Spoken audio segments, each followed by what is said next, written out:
20 years after Star Wars, Episode 3, Revenge of the Sith, I finally understand why George Lucas made such a controversial decision for one of Star Wars' most important characters. Although Revenge of the Sith is now seen by many as one of Star Wars' best movies, it didn't exactly get a warm welcome in 2005. In fact, many of the complaints about the prequel trilogy that had been directed at Star Wars, Episode 1, The Phantom Menace and Star Wars, Episode 2, Attack of the Clones were lodged against Revenge of the Sith as well. Among those were complaints about the dialogue and the pacing, along with myriad other grievances. Because Revenge of the Sith was also tasked with connecting major points on the Star Wars timeline, the prequel trilogy and the original trilogy, and had to conclude several characters' Star Wars stories, it faced even greater scrutiny. Arguably the least satisfying conclusion was Padme's, and how Padme died remains one of the biggest issues viewers have with the movie. However, I finally understand why Padme died the way she did, and it has everything to do with Palpatine. Palpatine spends the entire prequel trilogy trying to silence Padme. This is a focus of Palpatine's plan in all three prequel trilogy movies. Padme's death in Revenge of the Sith was thoroughly dissatisfying. Padme had proven her strength and bravery when she was just a teenager, yet she inexplicably lost the will to live, even after giving birth to 2 babies. This was entirely incongruent with her character, and it felt like an even bigger insult that Star Wars never really provided an answer for what directly caused Padme's death. Some believe she died of a broken heart, which makes her death all the worse, while others believe Palpatine drained her life to save Anakin and Darth Vader, a much better possibility. Sadly, we may never get a direct answer from Star Wars, given how much time has passed since Revenge of the Sith. Yet, it's only now, 20 years later, that I realize Padme's death was really the end of a pattern that was seen throughout the prequel trilogy.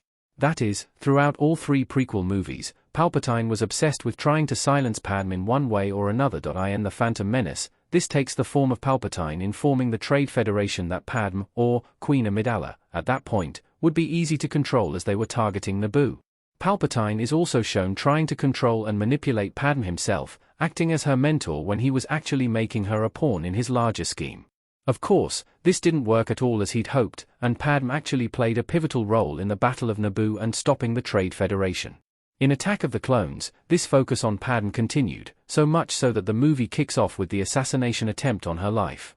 At that point, she was no longer queen, but she had proven to be just as difficult an obstacle for Palpatine as a senator.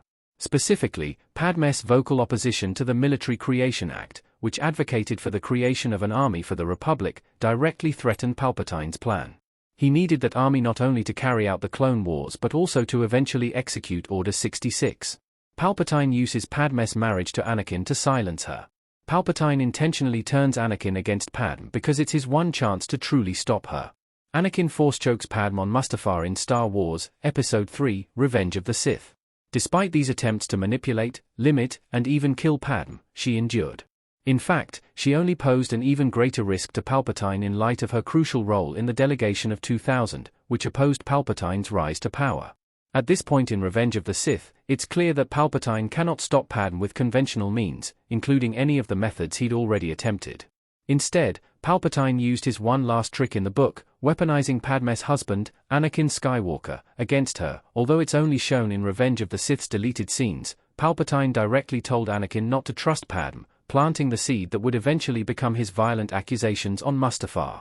It may seem out of character and out of nowhere for Anakin and Vader to suddenly turn on Padme, insisting that she brought Obi-Wan Kenobi to Mustafar to kill him and no longer loved him, but this was actually a notion that Palpatine himself had fed to Anakin. In the end, it was only this strategy, turning Anakin against her, that resulted in Padme's death. It is only when Padme has been silenced that the Sith win. She really was too dangerous to be kept alive, and she proved that time and again. Padme looking upset after saying her, with thunderous applause, quote in Revenge of the Sith. Interestingly, Palpatine was evidently right to think Padme needed to die in order for his plan to be successful, as it's only after she's died that the Sith truly rise to power. Yes, Anakin had turned to the dark side before her death, but it was clear that with Padme still in play, Anakin and Vader's feelings of conflict remained. Palpatine simply couldn't allow Padme to live, and he therefore set the stage for Anakin to be the one to turn on her. While it's still frustrating that Padme's death is explained only by a droid saying she lost the will to live, this does at least make it clear that she was facing a formidable opponent. This wasn't mere happenstance, it was part of Palpatine's larger plan, and Padme was far from the only brilliant character of that era to fall victim to his trap.